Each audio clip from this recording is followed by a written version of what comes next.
And by the way, Ed's from Massachusetts, as am I. I lost my accent.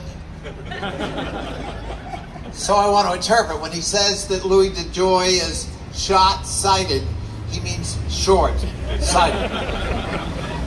And he's right, whether you call it short or short. When I was a freshman in Congress in 2010, I introduced a bill to electrify the Postal Service's vehicular fleet. That was 12 years ago. We could have gotten money from President Obama's stimulus bill to do that. At that time, it was estimated about $3.5 billion in an $800 billion effort. And at that time, the then Postmaster General, Mr. Donahue, said that he didn't want the Postal Service to be a guinea pig on new technology. Well, what a missed opportunity.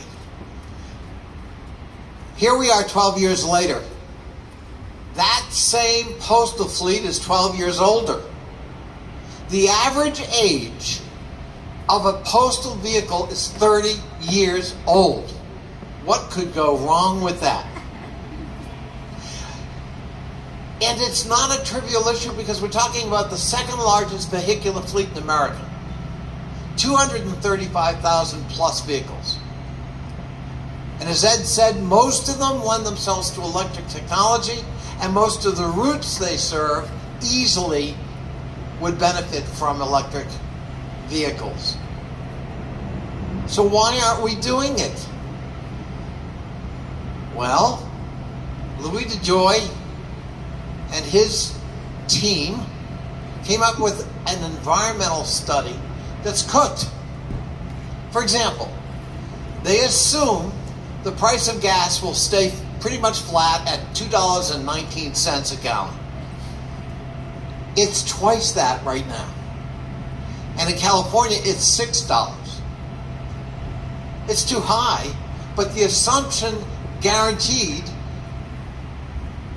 that we were going to prefer a fossil fuel fleet for the next 30 years. They don't make much by way of assumptions on the savings and maintenance. But we know electric vehicles require far less maintenance than an internal combustion engine vehicle. Had they done an environmental study that was in fact accurate and based on real assumptions, we'd have a contract for an electric vehicle fleet with Oshkosh. We cannot let this moment pass. This is what's called a missed opportunity. And let me tell you, based on their current record, these vehicles are for the next 20 or 30 years. And by the time we get to, say, year 15, the entire fleet of the Postal Service will be obsolete. We can transform the Postal Service. We can benefit the environment. We can help customers who rely on the Postal Service with clean vehicles, efficient vehicles, vehicles that do not require much maintenance. And we can make most post offices in America recharging stations, not only for these vehicles, but for their communities. Let us not miss this opportunity. I've introduced a bill that would stop this contract and that would require at least 75% of the fleet to be electric. And Ed Markey, I hope we can do the same in the Senate. And we're going to push for that legislation. And as Ed said, if Louis DeJoy continues his defiance on climate change and on this transformation, then we need a new Postmaster General. Thank you so much for having me here today.